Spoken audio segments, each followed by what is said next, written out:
പ്രതികൾക്കും 20 വർഷം തടവും 50,000 രൂപ പിഴയുമാണ് ലഭിച്ചിരിക്കുന്നത്. ഒന്നാം പ്രതി സുനിൽകുമാർ എന്ന പൾസർ സുനി, രണ്ടാം പ്രതി കൊരട്ടി തിരുമുടിക്കുന്നുകര പുതുശ്ശേരി വീട്ടിൽ ആന്റണി മകൻ മാർട്ടിൻ ആന്റണി, മൂന്നാം പ്രതി തമ്മനം മണികണ്ഠൻ എന്ന തമ്മനം മണി, നാലാം പ്രതി രാമകൃഷ്ണൻ മകൻ VP വിജേഷ്, അഞ്ചാം പ്രതി എച്ച് സലീം, ആറാം പ്രതി തിരുവല്ല പെരിങ്ങറ പഴനിലത്തിൽ വീട്ടിൽ ഉഷ ശ്രീകരൻ മകൻ പ്രദീപ് എന്നിവരെയാണ് കോടതി ഇപ്പോൾ 20 വർഷത്തേക്ക് ശിക്ഷിച്ചിരിക്കുന്നത്. ഷപ്ന തുടരുന്നുണ്ട് നമുക്കിപ്പം ലീഗൽ ഡെസ്കിൽ. ഷപ്ന, ഇപ്പോൾ പബ്ലിക് പ്രോസിക്യൂട്ടറിന്റെ പ്രതികരണം നമ്മൾ കേട്ടു. തിരിച്ചടിയല്ല, ശിക്ഷാവിധി കുറഞ്ഞു, അപ്പീൽ പോകും, ജഡ്ജ്മെന്റ് വായിച്ചതിന് ശേഷമേ കൂടുതൽ കാര്യങ്ങൾ പറയാൻ കഴിയൂ എന്നാണ്. അതായത് ശിക്ഷാവിധിയിൽ നിരാശനാണ്, അപ്പീൽ കോടതിയിൽ പോകും.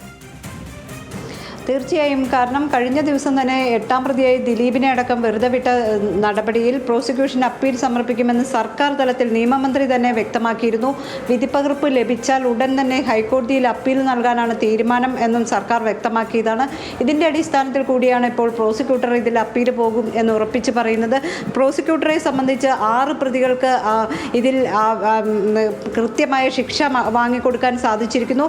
അതുകൊണ്ട് തന്നെ ഒരു വിധിയിൽ നിരാശ എന്ന് പറയാൻ പറ്റില്ല. പക്ഷേ 8ാം പ്രതി അടക്കമുള്ളവരെ വെറുതെ വിട്ടിരിക്കുന്നു. അതിൽ പൂർണ്ണ തൃപ്തനല്ല എന്ന രീതിയിലുള്ള പ്രതികരണമാണ് പ്രോസിക്യൂഷന്റെ ഭാഗത്തു നിന്ന് വന്നത്. ഇന്നിപ്പോൾ ഈ 6 പ്രതികൾക്കെതിരെ 376D, അതായത് കൂട്ടബലാത്സംഗ കുറ്റം നിലനിൽക്കുമോ എന്ന കാര്യത്തിൽ രാവിലെ ചില സംശയങ്ങൾ കോടതി ഉന്നയിച്ചിരുന്നു. എന്നാൽ പ്രോസിക്യൂഷൻ അതിനെ ശക്തമായി തന്നെ എതിർത്ത് വാദിക്കുകയും കൂട്ടബലാത്സംഗം നിലനിൽക്കും, കാരണം പൾസർ സുനിയാണ് ഈ 1ാം പ്രതി ആണ് കുറ്റകൃത്യം ചെയ്തത്. നേരിട്ട് കുറ്റകൃത്യത്തിൽ പങ്കാളികളായവരാണ് മറ്റ് 5 പേർ.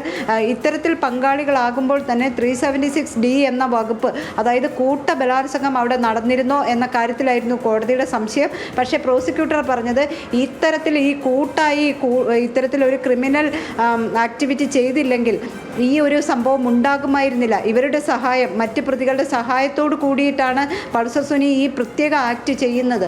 അതുകൊണ്ട് തന്നെ ഇതിൽ നിലനിൽക്കും, ഈ 376D നിലനിൽക്കും എന്ന് പ്രോസിക്യൂഷൻ പറയുകയും അത് കോടതി ഇപ്പോൾ അംഗീകരിക്കുകയും ഈ പ്രതികൾക്ക് 20 വർഷം തടവും പിഴയും ശിക്ഷ വിധിക്കുകയും ചെയ്തിരിക്കുന്നു.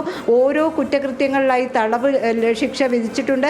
പൾസർ സുനിക്കാണ് ഈ IT ആക്ട് പ്രകാരമുള്ള കുറ്റം പൾസർ സുനിക്ക് മാത്രമായി ഒതുക്കിയിട്ടുണ്ട്. പക്ഷേ എല്ലാ ശിക്ഷയും കൂടി ഒരുമിച്ച് അനുഭവിച്ചാൽ മതി എന്നാണ് പറഞ്ഞിട്ടുള്ളത്.